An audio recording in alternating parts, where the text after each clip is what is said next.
Alright, this is another cool little buckle I saved from a little electrolysis. Got it down the wrought iron, got all the rust off of it. Thanks to Donnie Bailey and the info he gave me on how to do it. Now I'm ready to put some Rust-Oleum rust reformer on it and have it turn out like these other buckles here. These two here I got going on. You've probably already seen these. But yeah, cool stuff. Probably turn this one back into a belt buckle or something. A couple of CCRs. I can't wait to get that that wax, that Renaissance wax, and start doing all my brass. It's gonna be cool. All right, box knob. All right, talk to you soon. I'll do a little video on this after I get the Rust-Oleum rust reformer on it. And it's a wrought iron. Alright, talk to you soon. Just real quick, I wanted to mention too, because when you leave it like this, the wrought iron, the rust can come back, but the problem is every time you touch it, your fingers get all black. So that's why I put the Rust-Oleum rust reformer on it. So when you handle it, your hands stay nice and clean. Plus it keeps it from rusting again. Alrighty, let me get some on there and I'll show you what it looks like. Talk to you soon. Alrighty, real quick, someone asked me how I apply the Rust-Oleum rust reformer, so I'll show you how I do it real quick. I don't have a paintbrush or anything. I just use a little piece of sponge, get a little cup, and I take the Rust-Oleum rust reformer and shake it up really good.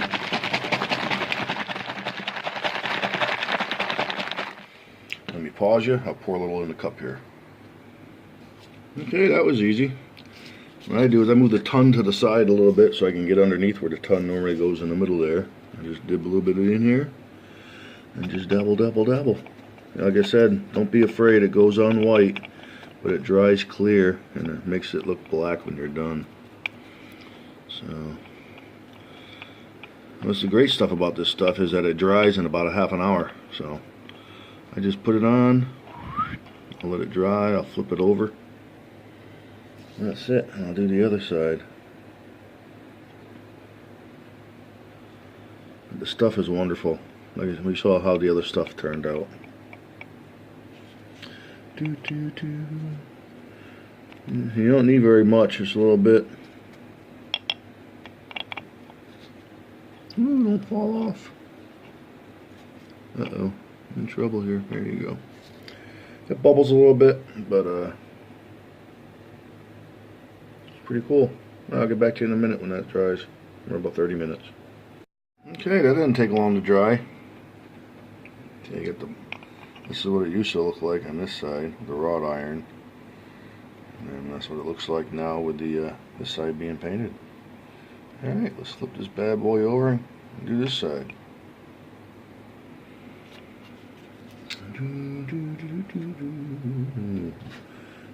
Not too much. Like I said, it goes on white. Don't be afraid.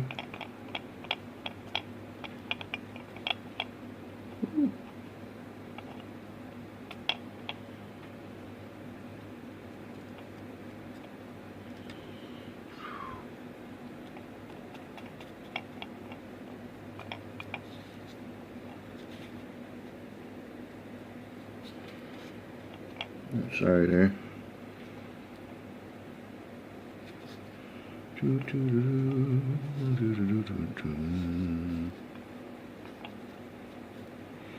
I'll have to move the ton and do the other part after.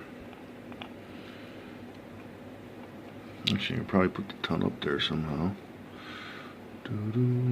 Hold on a second. Whoops. There we go. I'm going to have to touch it up a third time after anyways, no big deal.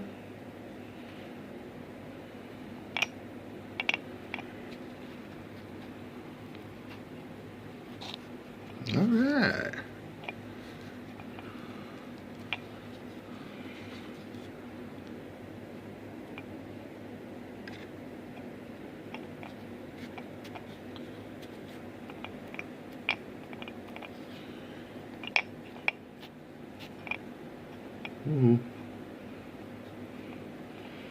Okay, we'll let that dry and I'll touch it up. I'll show you what it looks like when we're done. Okay, folks, here she is. A little 1.5 inch by 1 inch little knee buckle I found. Did the about 3 treatments of electrolysis on it, and last night's treatment finally was able to make the arm move all the way around 360 degrees. And I just put the Rust-Oleum rust reformer on it, and that stuff is wonderful. Now I can pick it up, and rub it. Don't have to worry about getting black stuff on my hands. It makes it a paintable surface too, but I'm not going to paint them. This is just to make them so they don't rust anymore. And there we go. Oh, I missed a spot there. I have to touch that up. Pretty cool though. Neat stuff. I also want to show you this. This is that other tennis ball size part of a bell I found. I got another piece of that somewhere here that goes on. I forget how right now, but it's another piece. But that's pretty cool. Had some fancy. But this piece I thought was a tractor piece for some reason, and then I just noticed where I nicked it with my shovel. I got in there close. It's like a yellowish, goldish color there, brass. So I don't know if this is a part of a huge dinner bell that broke off. I don't know. But it is brass now, I know. So I can't wait to get the Renaissance wax and put it on this too. See how that green patina looks. Alright. We'll talk to you soon. Just touched up that spike.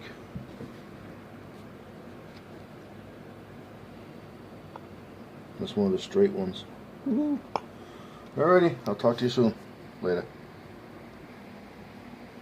Okay, please excuse the mess, but this is what I was thinking for some kind of a tripod deal with those spikes to put some kind of a relic in. I don't know what kind yet though. That's that drill piece from building roads. Hang the CCR or something, I don't know. We'll figure it out. I got a lot of relics to play with now. See what I want to put in there. Could be part of a bell. Maybe my lantern piece, who knows.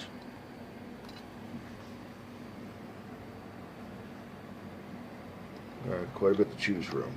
Can't wait. Alright. Well, that'd be cool too. And this little thing.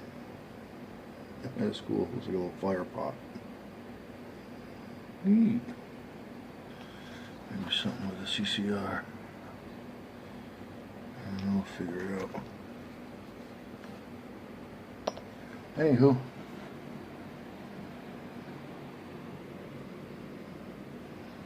Alright. There you have it.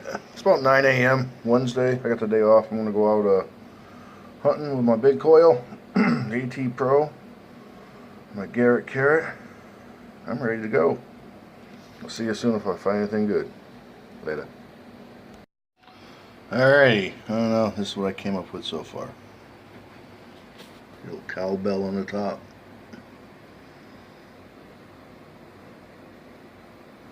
With the CCR, with the stop sign reflector, and the lantern part. I don't know. I'll figure out for something else to go hanging in the middle there, up above that. Alright, I'll get back to you. Alright, I figured it out. Let me know what you think. Leave a comment.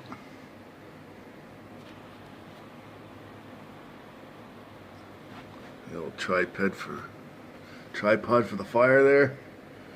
Get the old fire pit going. Cooking up some seahorses. Shrimp, I don't know. I thought that's pretty cool.